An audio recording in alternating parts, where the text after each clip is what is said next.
রায়হান, আপনি কি কবিতাটা খুব দীর্ঘ না হলে আমাদেরকে একটু পাঠ করে শোনাতে পারবেন?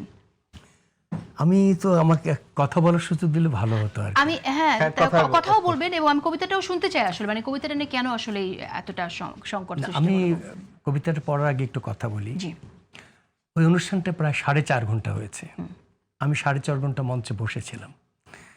আমাকে যদি তারা চিনতো, জানতো, বুঝতো, তাহলে সে প্রথমে বলতো যে এই লোক এখানে কেন, আমি যে জুলাই বিরোধী, এই জুলাই বিরোধী লোক এখানে কেন, এই আওয়ামী লীগের দালাল এখানে কেন, এখানে বের করে দেন। 4 ঘন্টা বসে থাকলাম, মঞ্চে বসে থাকলাম, কবিতা শুনলাম, সব কিছু আছে। কবিতাটার আমি অর্ধেক পড়লাম, কেউ কোনো কথা বলে নাই। যখন আমি একটা লাইন, মুক্তিযুদ্ধ নিয়ে একটা লাইন বললাম, ৭১-এর পরাজিত শক্তিরা, তখন বললো যে এই আওয়ামী বয়ান, এই কবিতা বন্ধ করে, এই কবিতা পড়তে দেওয়া যাবে না, আওয়ামী লীগের দালাল।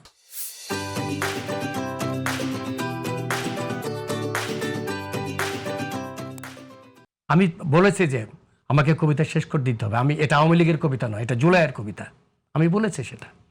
কিন্তু সে এসে মাইক কেড়ে নিয়েছে, কথা বলেছে। পরে আমি কথা বলে, আমি বলেছি কথা বলে যে আমি বলেছি আমি কবিতাটা পড়ব, আমি আওয়ামী লীগের লোক না, কারণ আওয়ামী লীগ দ্বারা আমি অনেক নির্যাতিত।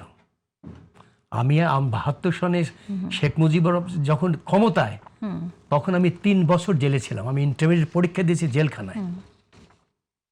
তা আমি যদি আওয়ামী লীগের হতাম, তাহলে এই অবস্থা আমার কেন হতো? যা হোক, কবিতা তারা শোনে নাই।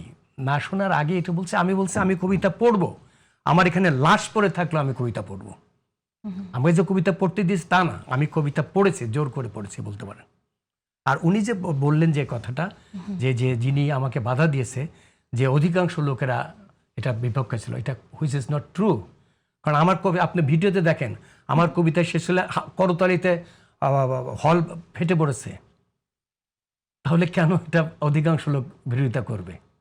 হ্যাঁ, যা হোক, তা কবিতাটা পড়ার আগে আমি একটা কথা বলি যে একটা লোককে কবিতা বুঝতে হবে, কবিতা লিখলেই তো হয় না। কবিতা অনেক সময় প্রতীকধর্মী, রূপকধর্মী হয়, সেটাকে বুঝতে হবে। হুমায়ুন আজাদের একটা কবিতা ছিল গরিবের সৌন্দর্য, যে গরিবরা খুবই কুৎসিত, গরিবদের খাওয়া খারাপ, দেখা খারাপ, সমস্ত কিছু কুৎসিত। লাস্ট লাইনটা হচ্ছে, কিন্তু গরিবরা যখন রুখে দাঁড়ায়, তখন কেবল তাদের সুন্দর দেখায়। বুঝতে পেরেছেন? ওকে, আমি আপনার কবিতার যে অংশটা নিয়ে আলোচনা হয়েছিল সেই অংশটা, মানে যেখানে গিয়ে আপনাকে থামিয়ে দেওয়া হলো, সেই জায়গাটা একটু আপনি আমি সেই জায়গাটায় পড়ি।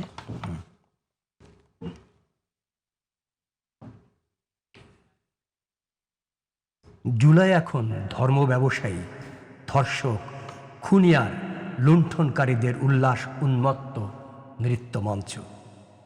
জুলাই এখন স্বাধীনতার স্বঘোষিত সোল এজেন্টদের অট্টহাসি।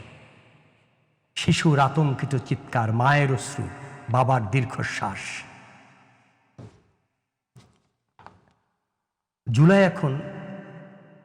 এখন ৭১-এর পরাজিত শক্তির নতুন মুখোশে ফিরে আসা ঘৃণ্য ষড়যন্ত্র। জুলাই এখন রাজাকার, আলবদর আর স্বাধীনতা বিরোধী অপশক্তির নির্লজ্জ পুনরুত্থানের প্রতিধ্বনি। ভেবেছিলাম জুলাইয়ের যুদ্ধে বিজয় হলে শৃঙ্খল মুক্ত স্বদেশে, মুক্ত আলো, মুক্ত বাতাসে বুক ভরে নেব নিঃশ্বাস। কেউ আর চোখ রাঙাবে না, কেউ আর ভয় দেখাবে না, কেউ দাদাগিরির বিষ দাঁত উঁচিয়ে মানুষের স্বপ্ন গ্রাস করবে না। আমি হব আমার নিজের রাজা, তুমি থাকবে আমার হাতে হাত ধরে। আমরা হাঁটব স্বাধীন পৃথিবীর বিস্তীর্ণ প্রান্তরে, মুক্ত মানুষের মতো। কিন্তু আজ স্বপ্নগুলো কেন এত দূরের নক্ষত্র? কেন শহীদের রক্তের উপর আবারও অন্ধকারের ছায়া? কেন স্বাধীনতার নামে স্বাধীনতায় বন্দী? তবে কি জুলাইয়ের রক্তঋণ এখনো শোধ হয়নি? তবে কি জুলাইয়ের আত্মত্যাগ অপূর্ণই থেকে যাবে?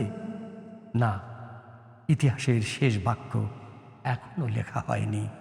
যতদিন মানুষের হৃদয়ে স্বাধীনতার আগুন জ্বলবে, ভালোবাসার ফুল ফুটবে, ততদিন জুলাই বেঁচে থাকবে।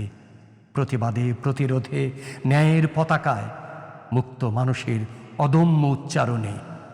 জুলাই কখনো বৃথা যেতে পারে না, পারে না।